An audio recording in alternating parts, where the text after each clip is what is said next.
इस वीडियो को लाइक करें, कमेंट करें, शेयर करें और चैनल पर पहली बार आए हैं तो चैनल को सब्सक्राइब करके बेल आइकन दबाना ना भूलें ताकि हमारे वीडियोस की जानकारी आपको लगातार मिलती रहे, हम और आप एक दूसरे से जुड़े रहें।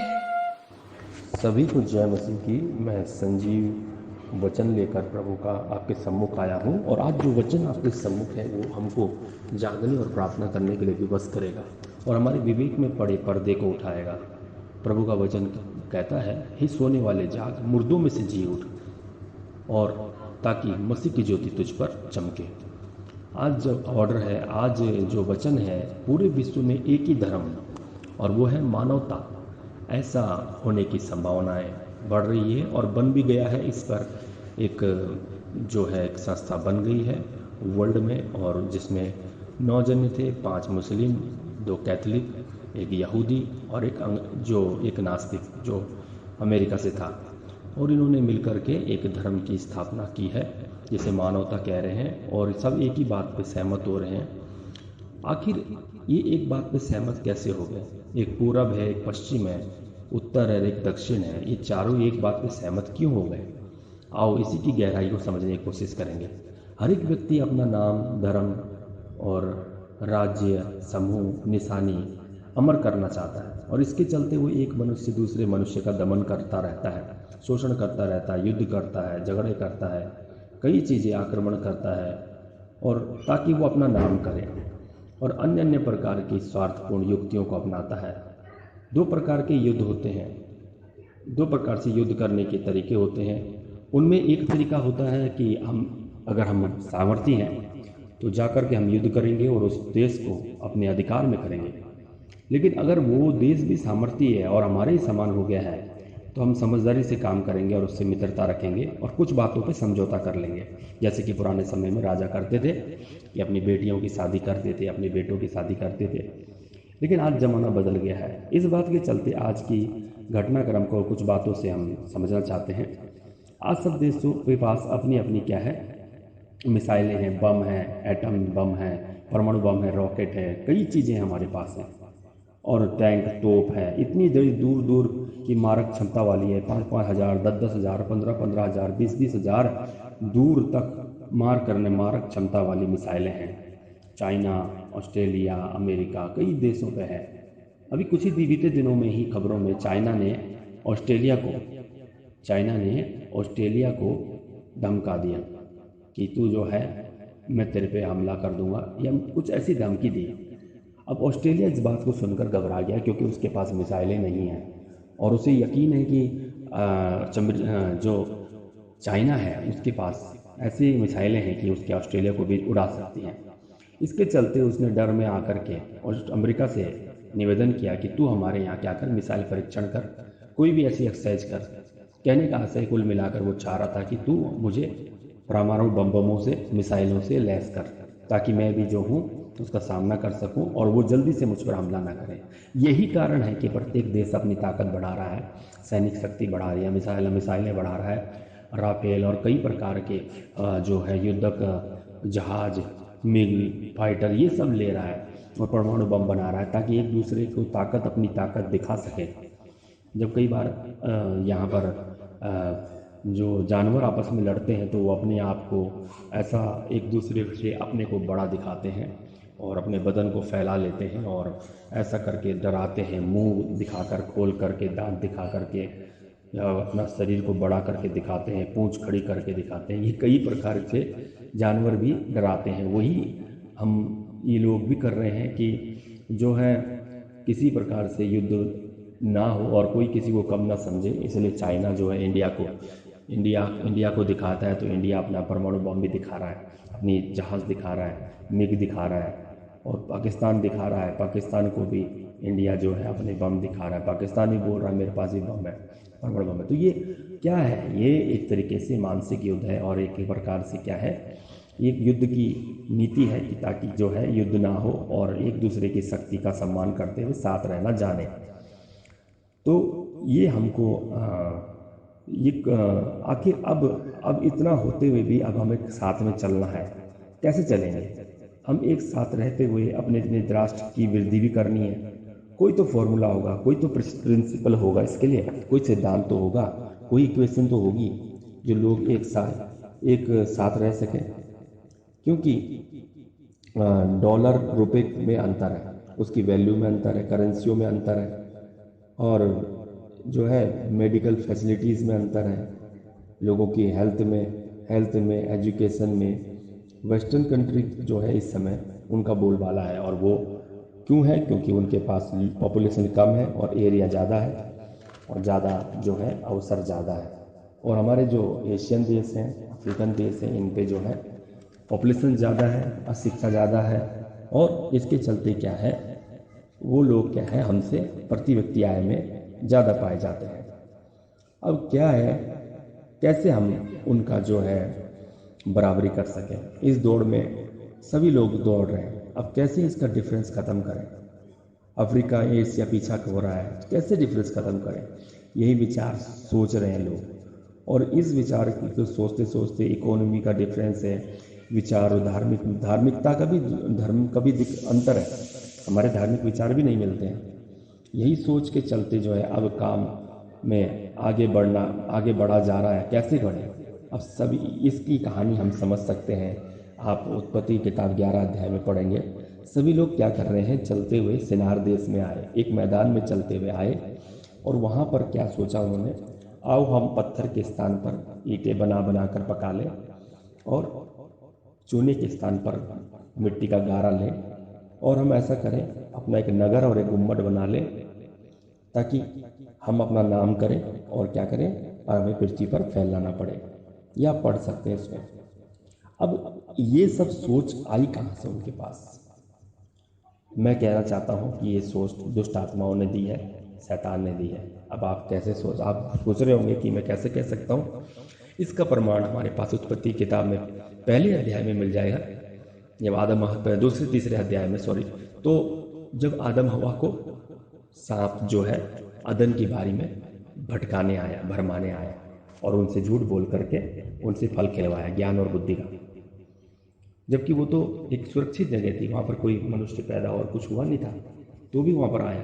तो अब यहाँ पर तो जब पापी मनुष्य हो गया, तो इस पापी मनुष्य के साथ क्यों ना वो खेल करे हमारे साथ में? जबकि मनुष्य के अंदर तो पाप आ ही गया, और जिसके कारण कैन ने हाबिल का खून किया, आगे चल के पाप बढ़ता गया। तो ये लोग चलते चलते जा रहे हैं, और इन लोगों को कुछ भी, क्योंकि परमेश्वर इनसे रूठ गया था। अब हुआ क्या, उससे पहले भी क्या हुआ, जब पाप करने के बाद क्या हुआ कि अब कैसे हम इस बात को और भी गहराई समझेंगे। उत्पत्ति 5 अध्याय में जब हम पढ़ेंगे तो उसमें लिखा है कि मनुष्य की दुष्टता। कैसी दुष्टता? जब मनुष्य की पुत्रियां पैदा हुई, तो स्वर्गदूतों ने क्या करा, उनसे विवाह किया, उनकी ओर आकर्षित हुए, और उनसे क्या है, और बड़ी बड़ी संतानें पैदा करी, जो मनुष्य से और स्वर्गदूत से मिलकर बनी थी।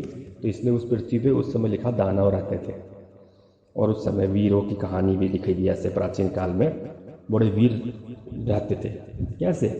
जबकि परमेश्वर ने तो मनुष्य को बनाया था अपनी महिमा स्तुति के लिए। तब परमेश्वर ने उस समय जल प्रलय के द्वारा सारी सृष्टि नष्ट की। क्यों? क्योंकि परमेश्वर खेदित हुआ इस बात से। अब आप और हम ध्यान से देखें कि ये स्वर्गदूत कौन थे। ये वही डीमंस हैं। इफिसियों 6 अध्याय में लिखा है, तुम्हारा युद्ध मांस और लहू से नहीं, परंतु प्रधानों, अधिकारियों, अंधकार के हाकिमों और दुष्टता की आत्मिक सेनाओं से है, जो आकाश में है। और ये आकाश में कौन है, ये आपको बताने की जरूरत नहीं है कि जब स्वर्ग में विद्रोह हुआ तो 1/3 स्वर्गदूत पृथ्वी पर गिरा दिए गए, जो लूसीफर के साथ थे, शैतान के साथ थे। और वो कहाँ है? आकाश के बीचों बीच लटके हुए, ना तो ऊपर स्वर्ग के हैं ना पृथ्वी के हैं। लेकिन पृथ्वी पर मनुष्य था, और मनुष्य भी सामर्थ्य था, और शैतान के लिए कोई रास्ता नहीं था, लेकिन तो भी उसने पाप के द्वारा यहाँ पर प्रभुता कर रहा है। तो यही कारण है। तो अब यहाँ पर हमें समझ में आ गया कि वो परमेश्वर से हट करके पत्थर के स्थान पर ईंट बनवा रहा है ना। तो चूने के स्थान पर मिट्टी गाड़ा, ताकि क्या करे, अपना नाम करे, ये हमने किया है, हमने बनाया है। और उस सृजनहार को ना सराहे जिसने उसको फल, पौधे, हवा। आज ऑक्सीजन की कितनी कमी पड़ रही है, इस कोरोना के चलते हमें ऑक्सीजन की वैल्यू पता चल रही है, लेकिन इससे पहले हमें वैल्यू पता नहीं थी। जिस परमेश्वर ने फ्री में हमें एयर वगैरह सब दे रखी थी, हवा दे रखी थी, पानी दे रखा था, लेकिन हम कई बातों के लिए परमेश्वर को धन्यवाद नहीं देते। हम भी कई बार विश्वासी जगत में लोगों को बोलते हैं भाई धन्यवाद के लिए गवाही दो, तो वो सोचते हैं कि जब तक मेरा लगड़ा सीधा नहीं हो जाए या मेरा गूंगा बोलने ना लगे तब तक मैं गवाही नहीं दूंगा। लेकिन क्या ये बड़ी बात नहीं है, महान बात नहीं है कि उसने प्रतिदिन की ऑक्सीजन दे रखी है, प्रतिदिन के लिए हवा पानी दे रखा है आपको, कई चीज़ें ऐसी दे रखी जिसके लिए आपने धन्यवाद ही नहीं दिया। खैर, हम इस बातों को छोड़ देते हैं। आगे आपको मैं बताना चाहता हूँ कि जबकि ये सब चीज़ें उपलब्ध कराई है परमेश्वर ने, और शैतान चाहता है कि हम अपनी बुद्धि से करें। अब आप देखिए, ईंट का आकार आयताकार होता है लंबाई और चौड़ाई में। ये मैथमेटिक किसने दे दी उसके दिमाग में? आग में पका करके, कितनी आग को कैसे पकाना है, मिट्टी को कैसे पोलना है, ये किसने दिया उसके दिमाग में? ये वही स्वर्गदूत हैं। अब आप सोच रहे होंगे ये कौन से स्वर्ग, ये वही गिराए हुए स्वर्गदूत हैं, दुष्ट आत्माएं, जिन्होंने ये विचार दिए, जिन्होंने मिस्र का पिरामिड बनवा दिया।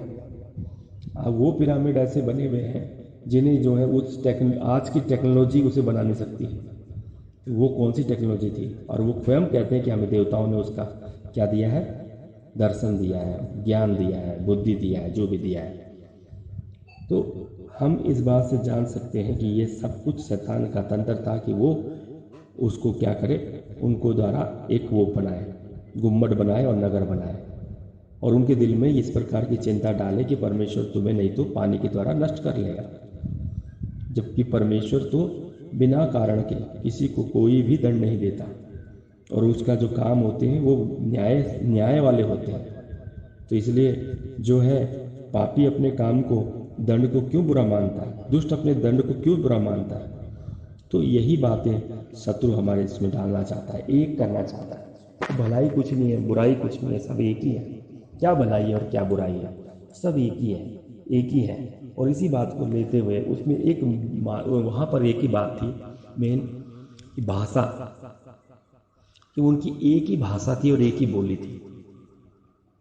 तो परमेश्वर ने भी बोला कि अब इनके लिए इनकी एक ही भाषा है, एक ही बोली है, और एक ही इन्होंने ये काम करना शुरू किया है, बाबेल का मीनार बनाना शुरू किया है और ये नगर बनाना शुरू किया है। अब इनके लिए कोई भी काम अनहोना नहीं है, और इस बात से परमेश्वर नाराज हुआ। आप देख लीजिए, वहाँ पर एक चीज़ मुख्य थी, भाषा उनकी सेम थी। ध्यान से सुन लेना, भाषा उनकी एक थी, और परमेश्वर उस बात से नाराज हुआ और बोला आओ हम मनुष्य की बातों में, मनुष्य की भाषा में गड़बड़ डालें। तो परमेश्वर ने उतर करके, पिता पुत्र पवित्र आत्मा ने उतर करके उनकी भाषा में गड़बड़ डाली, जिसके कारण उन्हें पूरे विश्व में फैलना पड़ा, पूरे पृथ्वी पर फैलना पड़ा। जबकि उत्पत्ति की किताब में परमेश्वर ने स्वयं आशीष दी है कि फूलो फलो और धरती में भर जाओ। लेकिन ये लोग क्या चाह रहे थे कि हम एक ही स्थान पर रहें और हमें पृथ्वी पर फैलना ना पड़े। देखो, ये सब सोच है, ये सब सोच है। ये प्रोपेगेंडा किसने बनाया? ये सब कुछ उस दुष्ट शैतान ने, जिसने उसे अदन की बारी में भटकाया था, वही जो है यहाँ पर भी भटकाता हुआ चला जा रहा है। लेकिन हमारे परमेश्वर का धन्यवाद हो, हमें बार बार हटाना चाहता है, बार बार हमें अपने पास लाना चाहता है, कई माध्यम यूज करता है। तो अब यहाँ पर कैसे मनुष्य ऐसा सोच पा रहा है? तो मैंने आपको बता दिया कि इस तरीके से हुआ। अब क्या है उस समय पर, तो अब ऐसा काम परमेश्वर क्या है, अलग अपना राज्य स्थापित करना चाह रहे हैं। इससे परमेश्वर जो है नाखुश है। तो उस समय क्या है ऐसी बातें? उस समय तो केवल एक ही भाषा के चक्कर में परमेश्वर ने किया, लेकिन आज के परिप्रेक्ष्य में आज हमारे पास भी आज भी एक भाषा हो चुकी है। हाँ, आप सही सुन रहे हैं, ये रेवलेशन है, हमारे पास एक भाषा हो चुकी है। कैसे?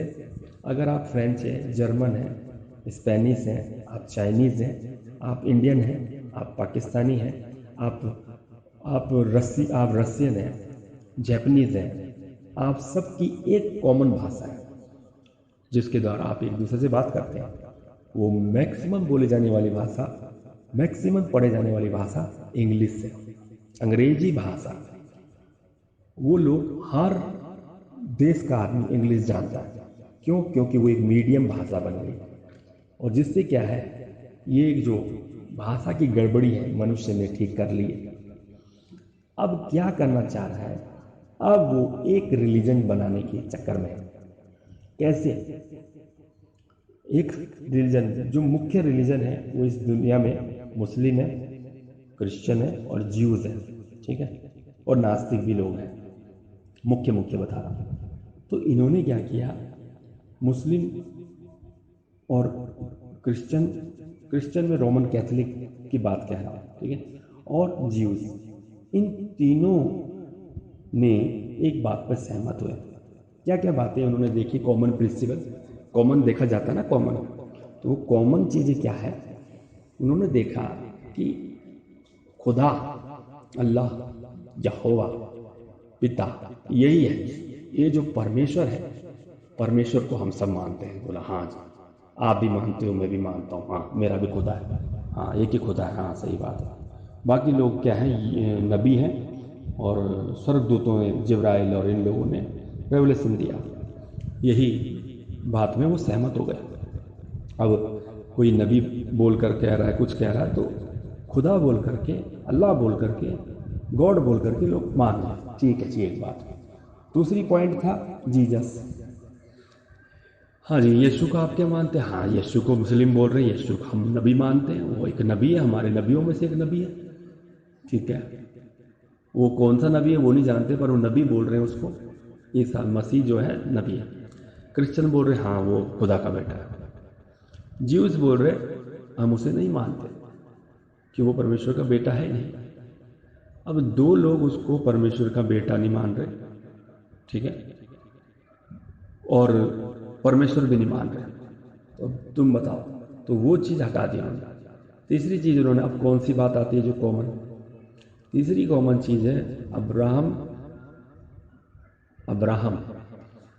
अब्राहम जो है इस्माइल का भी बाप है, इसहाक का भी बाप है, और क्रिश्चियन का ऑलरेडी हो ही जाता है यीशु मसीह के द्वारा। तो वो इस बात पे आ गए, और अब ये जो धर्म है इसमें अब्राहमिक रिलीजन करके इसे मानने की बातें चल रही हैं, और इस पे तीनों सहमत हो चुके हैं।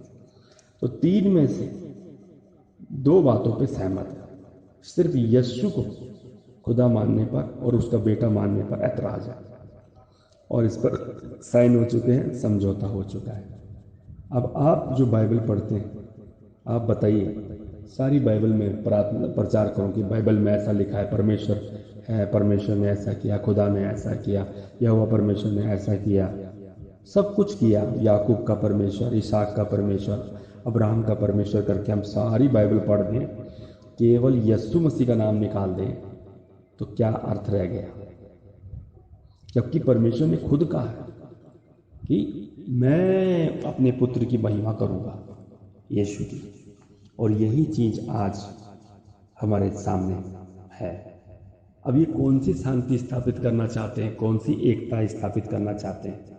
ये सिनार देश में चलते हुए एकता स्थापित करना चाह रहे थे, एक चीज करना चाह रहे थे, ये भी आज भी कुछ एक ही ऐसा ही करना चाहते हैं, जिसे देखकर परमेश्वर खुश है कि नहीं है। ये बात उन्होंने जानने की कोशिश नहीं करी और अपने विचार के अनुसार कर रहे हैं, और लोग सहमत हैं इस बात में, और सहमत होकर लोगों ने सहमति कर भी दी है। अब आप और हमको पढ़ना है, समझना है। मैं कहानी दूंगा। एक रॉबर्ट नाम का एक डॉक्टर था, वो शिकार करने के लिए गया अपनी राइफल लेकर के। अचानक उसने देखा जंगल में एक निगरो को, एक व्यक्ति को, जंगली आदिवासी को, एक शेर उसे पकड़ रहा है और उसको घायल कर रहा है। उसने अपनी राइफल निकाली और शेर को घायल कर दिया, शेर को मार दिया, और उस निगरो को बचा लिया, उसको इलाज करके उसे घर भेज दिया। कुछ समय बाद वो अपने पत्नी, बच्चों को, पशुओं को, बत्तखों को, मुर्गियों को, पशुओं को, साज सामान को, पत्नियों को लेकर के उनके घर में आ गया, और रॉबर्ट के पास आकर कहने लगा कि भैया, हमारा जो है नियम है कि जिस व्यक्ति को कोई जंगली जानवर शेर से बचाए, वो व्यक्ति का हमें क्या करना पड़ता है, गुलाम बन के रहना पड़ता है। और इसलिए मैं अपनी पत्नी को, बच्चों को, मुर्गी को, बत्तखों को, जानवरों को, अपने आप को आपके पास लेकर आ गया हूँ कि हम आपके दास हैं। तो हमारे प्रभु यीशु मसीह ने भी तो हमारे लिए ऐसा ही किया है, हमें मोल देकर खरीदा है। और आज उसकी कुर्बानी को हम भूल जाएं और हम एक एक मन करके बैठ जाएं, ये कैसे संभव हो सकता है? यीशु को निकाल देंगे। प्रभु ने कहा, मार्ग सत्य जीवन में हूँ, बिना मेरे द्वारा कोई परमेश्वर के पास नहीं जा सकता। तो हम ये बीच का रास्ता कौन सा निकाल रहे हैं? कौन सी ईंट हम बना रहे हैं? कौन सा मिट्टी का गारा लगा रहे हैं और चूना और पत्थर को हम हटा रहे हैं जो कोने का सिरा है? और आज इस एक बात के लिए मैं फिर से कहता हूँ कि एक सीढ़ी का काम कोरोना वायरस दे रही है। ये कोरोना की बीमारी पूरे वर्ल्ड में एक ही बीमारी है, ध्यान से सुने। ये एक बात होने के लिए एक बीमारी है और सबके पास एक ही हल है, वैक्सीन वैक्सीन वैक्सीन। तो अब आप बताइए, धीरे धीरे करके ये एकता, शांति, मानवता को लेके आ रही है। अब हमको समझना है, हमको जागते प्रार्थना करते रहना है और इन बातों से बचने के लिए कोशिश करनी है। हमारे चारों ओर बहुत कुछ हो रहा है, इससे हमें सुनकर सोना नहीं है, पर जागते रहना है, ताकि जब ये बातें हों तो हम अपना बचाव कर सकें और इस बात में हम भ्रम में ना आए और हम इस बात को समझें, परखें कि सच में ये बातें जो हैं आज किस तरीके से परमेश्वर के विरोध में बातें हो रही हैं। तो आज हमको सोचने की ज़रूरत है। हम कहीं पर रुक कर के ठहरें और हम दुनिया में दौड़ना छोड़ दें, पर जागते और प्रार्थना करते रहें। दुनिया के लोग ऐसे ही अंधकार में फंसे हुए दौड़ रहे हैं। ये दौड़ कहाँ ख़त्म होगी किसी को पता नहीं, लेकिन प्रभु ने कहा है कि मैं तुम्हें जगत के अंत तक तुम्हारे साथ हूँ। यीशु को ना छोड़ें, चाहे आप कुछ भी करें। अगर आप यीशु नाम के साथ कॉम्प्रोमाइज़ कर रहे हैं, यीशु के साथ कॉम्प्रोमाइज़ कर रहे हैं, तो फिर आपने कुछ भी नहीं किया। सबको जय मसीह की।